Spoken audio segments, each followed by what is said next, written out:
The Irish are said to be good at parties, noisy revels, with drinking, singing and dancing late into the night. But Mary, 17, and living on a lonely farm, has no experience of them. And as she cycles down the mountain road to her first party in the town, she is full of hopes and dreams and expectations.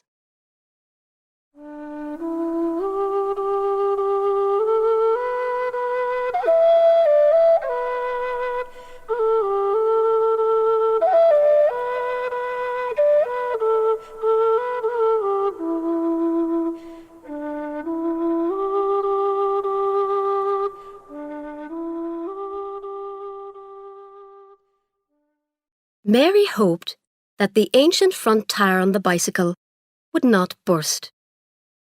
Twice she had to stop to put more air in it, which was very annoying. For as long as she could remember, she had been putting air in tires, carrying firewood, cleaning out the cowshed, doing a man's work. Her father and 2 brothers worked for the forestry company, so she and her mother had to do everything. And there were 3 children to take care of as well. Theirs was a mountainy farm in Ireland, and life was hard. But this cold evening in early November, she was free. She rode her bicycle along the road, thinking pleasantly about the party. Although she was 17, this was her first party. The invitation had come only that morning from Mrs. Rogers, owner of the commercial hotel. At first, her mother did not wish Mary to go. There was too much to be done, soup to be made, and one of the children had earache and was likely to cry in the night. But Mary begged her mother to let her go. What use would it be? Her mother said. To her, all such excitements were bad for you, because they gave you a taste of something you couldn't have. But finally, she agreed. You can go as long as you're back in time to milk the cows in the morning, and don't do anything foolish, she said. Mary was going to stay the night in town with Mrs. Rogers. She had washed and brushed her hair, which fell in long dark waves over her shoulders. She was allowed to wear the black evening dress that an uncle had sent from America years ago.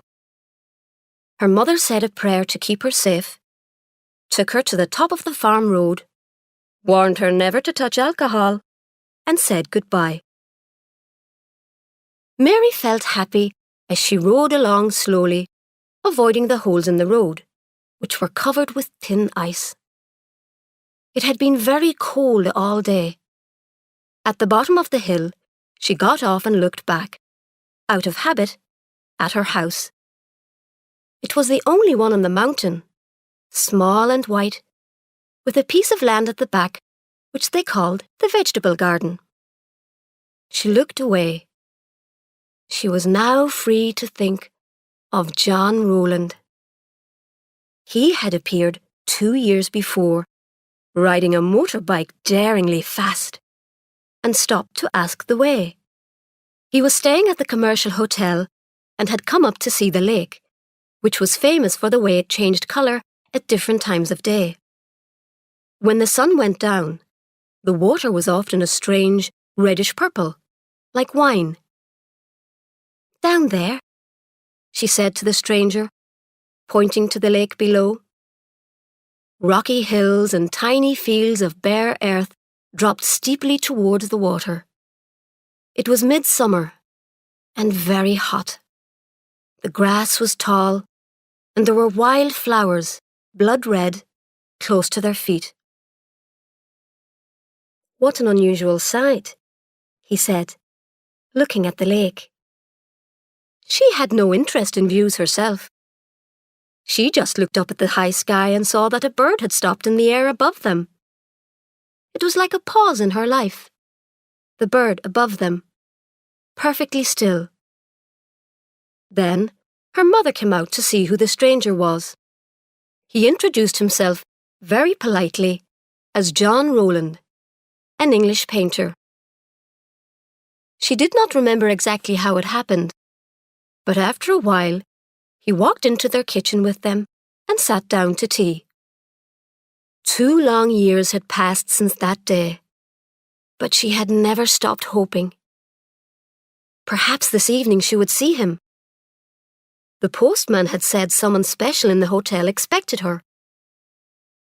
It seemed to her that her happiness somehow lit up the greyness of the cold sky, the icy fields going blue in the night, the dark windows of the small houses she passed. Suddenly, her parents were rich and cheerful. Her little sister had no earache.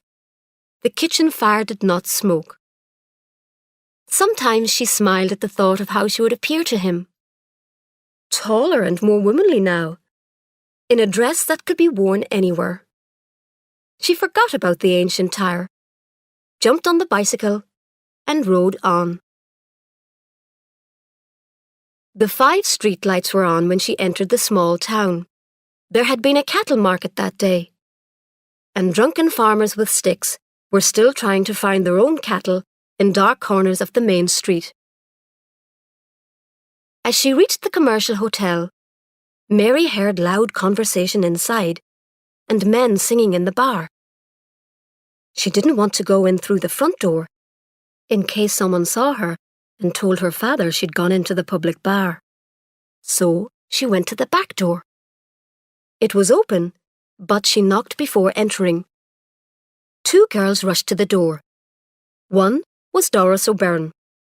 She was famous for being the only Doris in the whole town, and for the fact that one of her eyes was blue and the other dark brown. God, I thought it was someone important, she said, when she saw Mary standing there, blushing, pretty, and with a bottle of cream in her hand. Another girl. There were far too many girls in the town. Girls like Mary with matching eyes and long, wavy hair. Come in or stay out, said Ethna Duggan, the second girl, to Mary. It was supposed to be a joke, but neither of the town girls liked Mary. They hated shy, mountainy people. Mary came in carrying the cream, which her mother had sent to Mrs. Rogers as a present. She put it on the table and took off her coat. The girls whispered to each other and giggled when they saw her dress. The kitchen smelt of cattle and fried food. Mrs. Rogers came in from the bar to speak to her. Mary, I'm glad you came. These 2 girls are no use at all, always giggling. Now, the first thing to do is to move the heavy furniture out of the sitting room upstairs, but not the piano. We're going to have dancing and everything. Quickly, Mary realized she was being given work to do, and she blushed with shock and disappointment.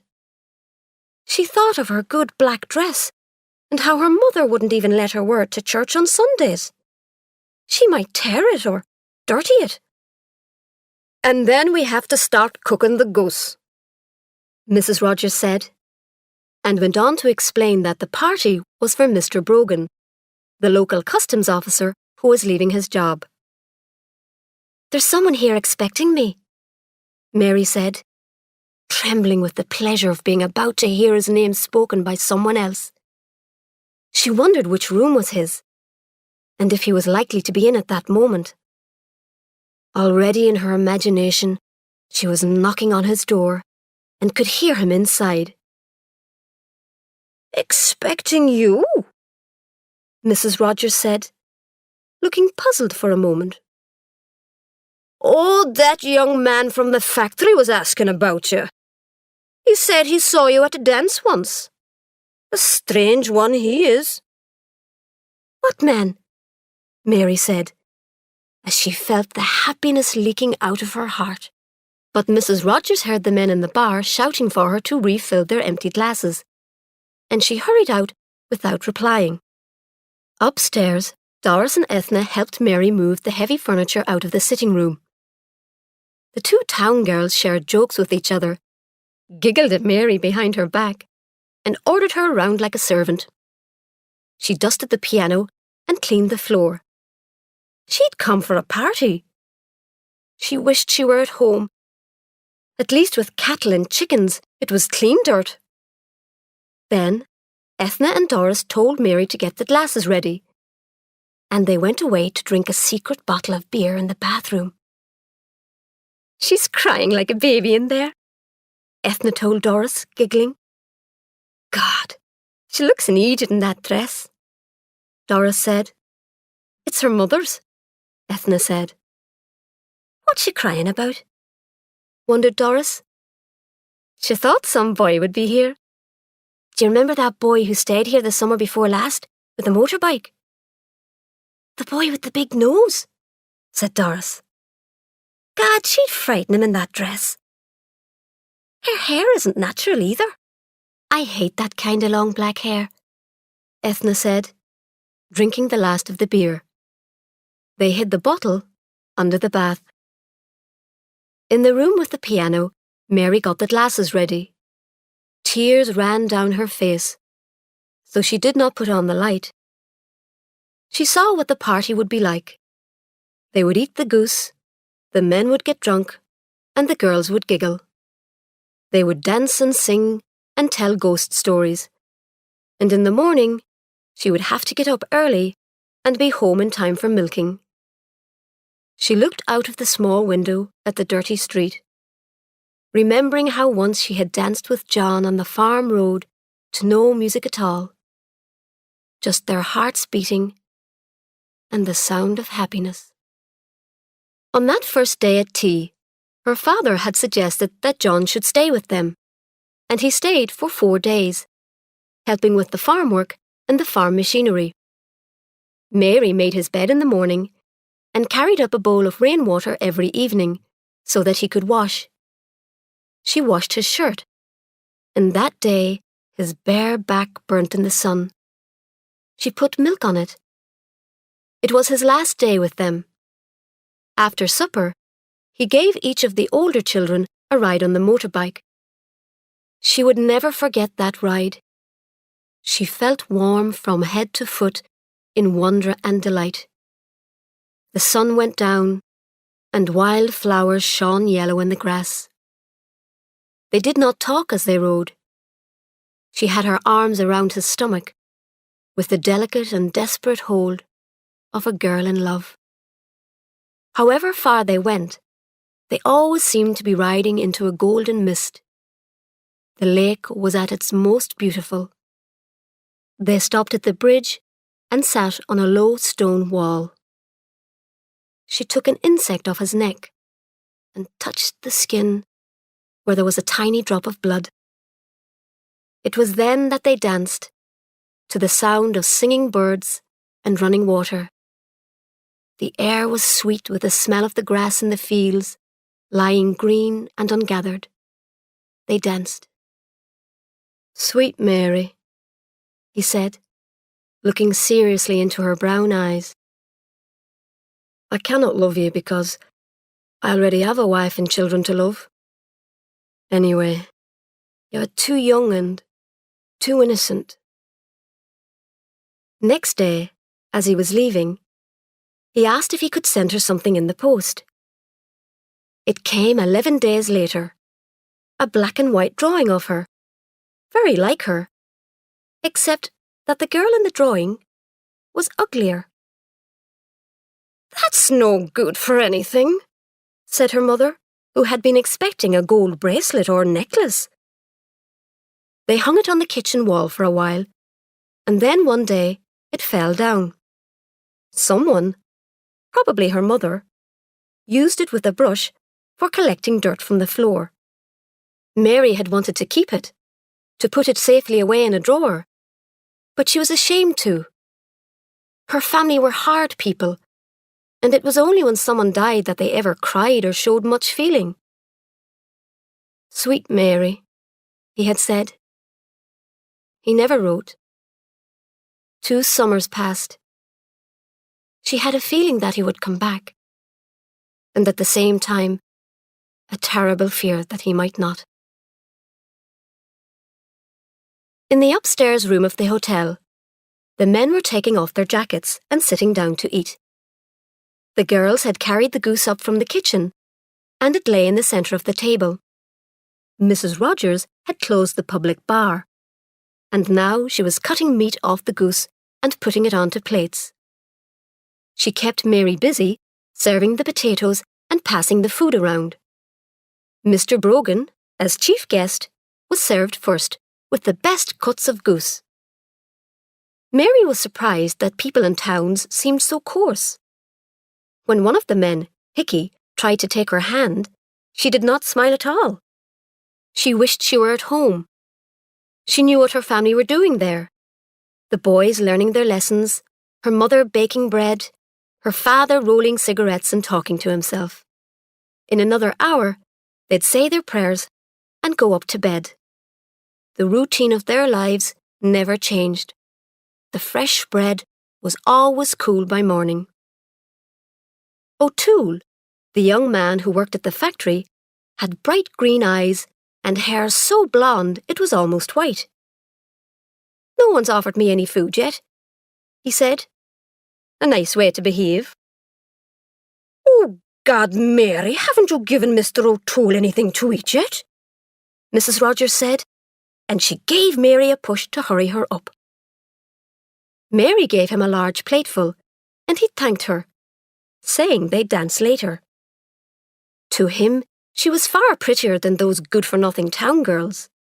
She was tall and thin, like himself. And he liked a simple-minded girl with long hair.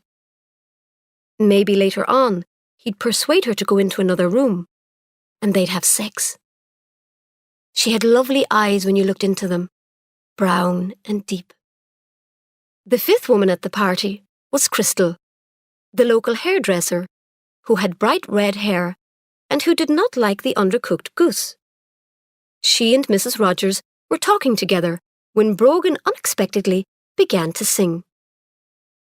"Let the man sing, can't you?" O'Toole said to Doris and Ethna, who were giggling over a private joke. Mary felt cold in her thin dress. There hadn't been a fire in that room for years, and the air had not warmed up yet. "Would any of the ladies care to sing?" asked O'Toole when Brogan finished. "I'm sure you can sing," he said to Mary. "Where she comes from, they can only just talk," Doris said. Mary blushed. She said nothing, but she felt angry. Her family ate with a knife and fork, she thought proudly, and had a cloth on the kitchen table, not a plastic one like this, and kept a tin of coffee in the cupboard in case strangers came to the door. "Christ, boys, we forgot the soup," Mrs. Rogers said suddenly, and hurried out with Doris to fetch it from the kitchen. After the soup, O'Toole poured out 4 glasses of whiskey, making sure that the level in each glass was the same. There were bottles of beer as well. The ladies had gin and orange. "Orange for me," said Mary. But when her back was turned, O'Toole put gin in her orange. They all raised their glasses and drank to Brogan's future. Long John Salmon, the 4th man at the party, asked Brogan about his plans, and Brogan began to talk about the things he wanted to do to his house and garden. "Come on, someone tell us a joke," said Hickey after a while. He was bored with gardening talk. "I'll tell you a joke," said Long John Salmon. "Is it a funny joke?" Brogan asked. "It's about my brother Patrick," Long John Salmon said. "Not that old thing again," said Hickey and O'Toole together. "Oh, let him tell it," said Mrs. Rogers, who had never heard it. Long John Salmon told a story about his brother, who died, but came back a month later as a ghost, walking through walls and around the yard. "Ah, God, let's have a bit of music," said Hickey, who had heard that story 9 or 10 times. It had neither a beginning, a middle, nor an end. They put a record on, and O'Toole asked Mary to dance. Brogan and Mrs. Rogers were dancing too, and Crystal said that she'd dance if anyone asked her. Mary felt strange. Her head was going round and round, and in her stomach there was a nice feeling that made her want to lie back and stretch her legs, a new feeling that frightened her. O'Toole danced her right out of the room and into the cold passage beyond, where he kissed her, clumsily. Inside the room, Crystal had begun to cry, sitting at the table with her head on her arms. Gin and orange always made her cry. "Hickey, there is no happiness in life," she cried bitterly. "What happiness?" said Hickey, who was full of drink. Doris and Ethna sat on either side of Long John Salmon, talking sweetly to him. He was a strange man, but he owned a large fruit farm, and he was still single. Brogan, breathless from dancing, was now sitting down, with Mrs. Rogers sitting on his knees. The record finished, and Mary ran in from the dark passage away from O'Toole, who followed her in, laughing. O'Toole was the first to cause trouble.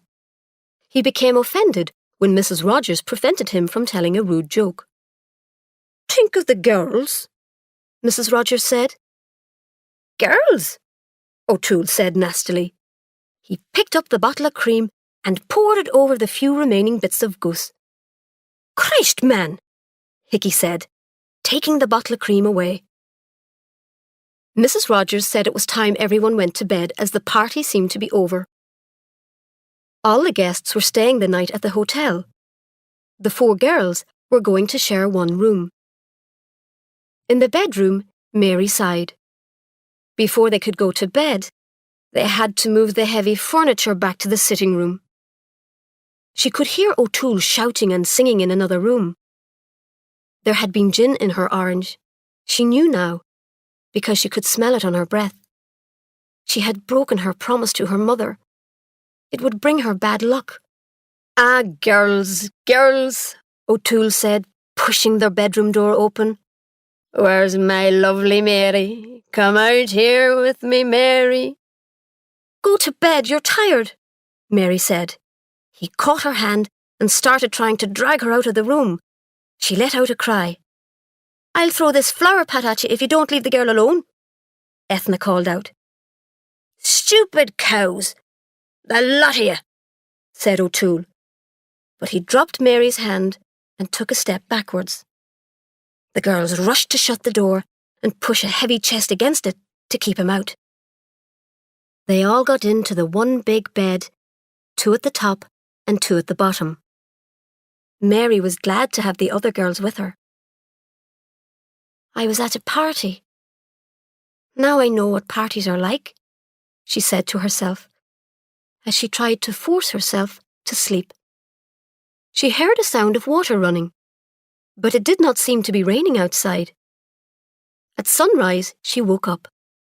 She had to get home in time for milking, so she put on her dress and shoes and went downstairs. There was a strong smell of beer. Someone, probably O'Toole, had turned on the taps in the bar, and beer had flowed out of the bar and into the kitchen. Mrs. Rogers would kill somebody.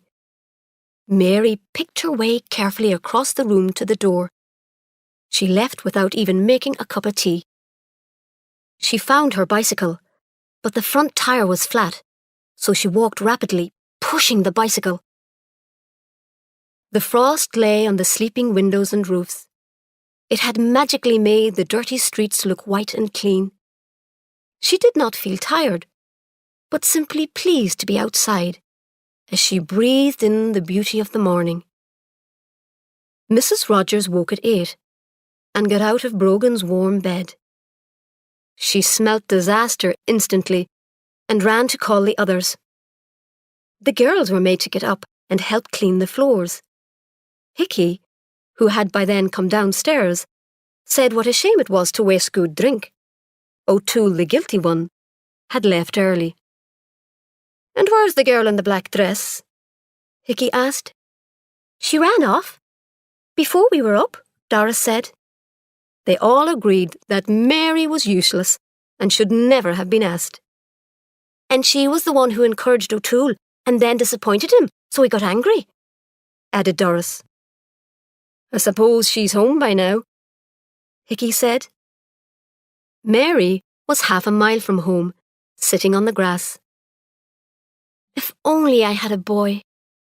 Someone to love. Something to hold on to," she thought, as she broke some ice with her shoe and watched the crazy pattern it made. The poor birds could get no food, as the ground was frozen hard. There was frost all over Ireland, frost on the stony fields, and on all the ugliness of the world. Walking again, she wondered if and what she would tell her mother and her brothers, and if all parties were as bad. She was at the top of the hill now, and could see her own house, like a little white box at the end of the world, waiting to receive her.